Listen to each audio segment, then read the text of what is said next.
ArcheAge releases its biggest update since launch. Guild Wars 2 reveals the first of 9 elite specializations coming in Heart of Thorns. Magicka Wizard Wars officially launches with a brand new game mode, and Smite's newest god likes to do some crazy stuff with corpses.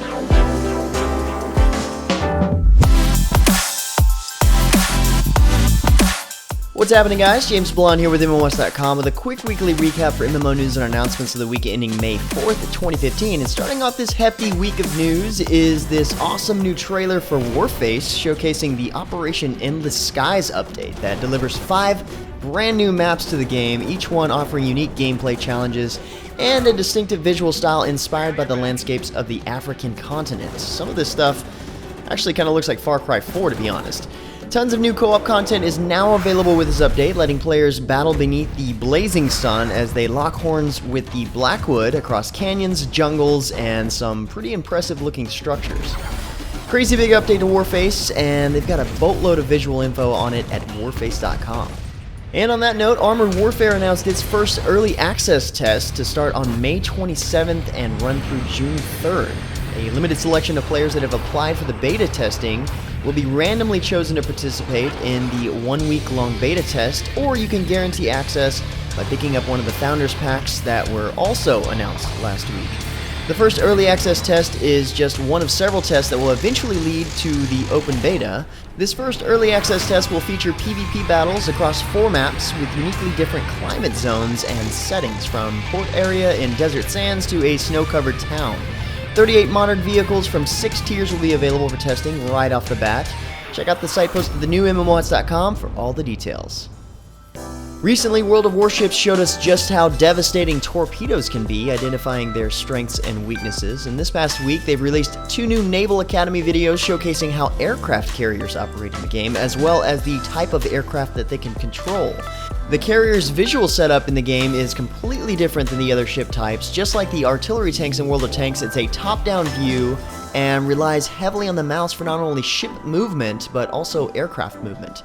It's basically set up like an RTS game with your various squadrons selectable with the mouse. It kind of reminds me of the naval combat for Red Alert 2, honestly, just with a lot more realism.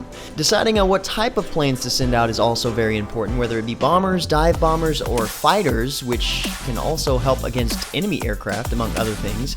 Plus, aircraft carriers aren't the only ships in the game that can send out planes. It's interesting to finally see how this mechanic works in the game, but now I'm not quite sure if aircraft carriers are going to be my favorite to play as. I guess we'll see. But speaking of ships, the ArcheAge Dread Prophecies update launched this past week, which features new zones and events, an all-new ship customization system, and even better physics and gameplay mechanics for ships and their combat. According to the producers, this is the game's largest update since launch, offering a little bit for everyone. With this update, ships now have equipment slots, so customizing your ship with different pieces changes its role in combat. For example, you can tailor your ship to be a heavy dreadnought or a speedy stealth trader. With this update, you're also able to take on a Kraken-type raid boss, essentially, at sea, not to mention chase down and sink ghost ships to reclaim their treasure. Like I said, this update is the biggest so far, so there's plenty more cool stuff added in, so catch all the details in the producer spotlight video at the news post at MMOHuts.com. And even more ships can be found in the latest update for Dragon's Prophet EU. The Shadow of Betrayal update brings in the brand new region of Sitharan for players to explore. With it, new dangers, opponents, and adventures. According to the official press release, Sitharan stems from the draconic word for entrance to evil, and it kind of makes sense after you see it why it's named that.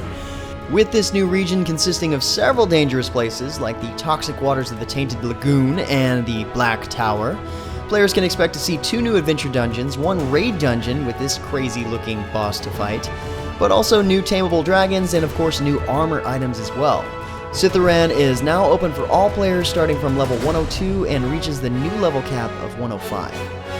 Next up, as a reminder, the new Gunner class becomes available on Tera starting tomorrow, May 5th, along with the game's official release on Steam.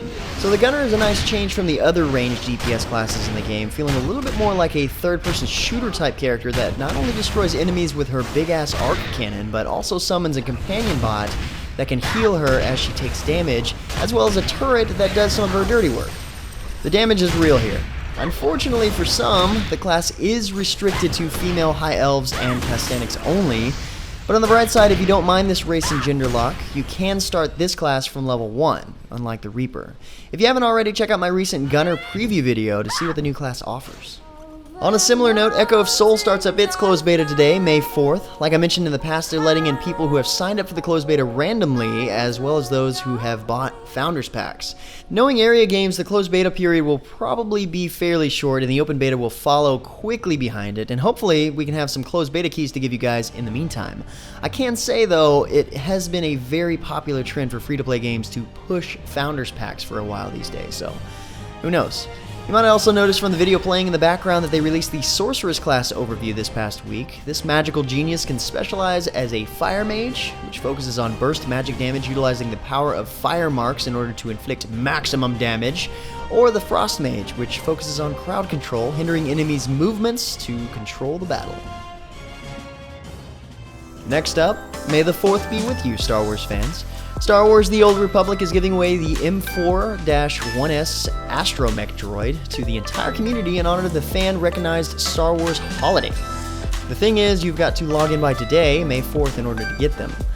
The new game update 3.2 Rise of the Emperor went live last week, letting players join with allies Lana Beniko and Theron Shan, I guess that's how you say their names, to stop the Sith Emperor's terrifying assault on his own former subjects on the planet Ziost.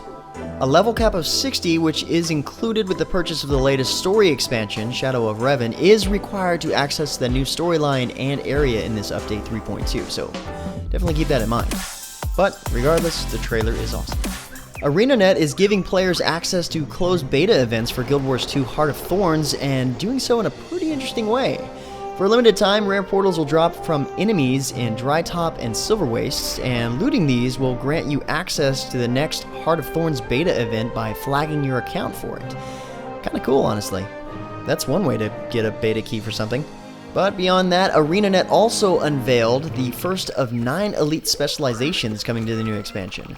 The first elite specialization is the Chronomancer, which is exclusive for the Mesmer profession, boasting unique skills, resources, and time reversal mechanics that are set to add in new layers of strategic depth to both PvE and PvP content. As you can tell from the video playing here, their abilities are pretty epic, and do a lot more than just slow down enemies. Also last week, Magicka Wizard Wars officially launched worldwide on PC, featuring an all-new game mode called Soul Harvest, where wizards will have to worry about fighting AI creatures and monsters in addition to their opponents. In the new game mode, each team of players must reach and destroy a magical effigy possessed by the opposing team. In order to destroy this, players must collect souls by casting spells on the AI monsters or enemy players going around the battlefield. So this game mode is a little bit more like a MOBA than the others, except there are no lanes, last hitting, or leveling, of course. Only pure skill at spellcasting and picking the right magic for the right moment. Seems like a fun new game mode for an already hardcore game. Head over to the site post at the new MMOHuts.com for even more details. But finally, for our last bit of news, Smite released a new god that stays healthy by eating corpses and deals damage by making them explode. Apwash, the horrific god of decay, is a high burst mage who can sustain himself with his passive that allows him to gain a percentage of his max health and mana back from eating the corpses he drops on the battlefield. Most of his abilities drop corpses, and like I said, one of his abilities makes them explode. After that, well, pretty much get the idea. If that's not enough, his ultimate, Empty the Crypts, has him releasing an entire army of wraiths that pretty much consume the entire screen, dealing damage to enemies as they collide with enemies, also applying a stacking slow.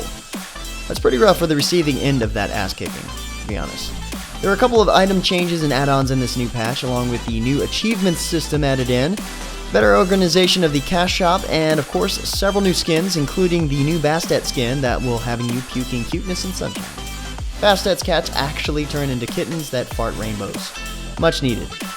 Anyway guys, there was actually a lot of news from this past week I didn't get into the recap, including a supermassive update for Dota 2, Elsword's 4th birthday, and a brand new expansion reveal for Aeon. So for more information about the news featured in the recap, check the links in the description below. Otherwise, pick up on plenty more news at the new MMOHuts.com. Feel free to discuss the news in the comments below, or head over to MMOHuts.com/forums. Until next time guys, that's going to be it for me. I'm James Blonde. See you out there, gamers.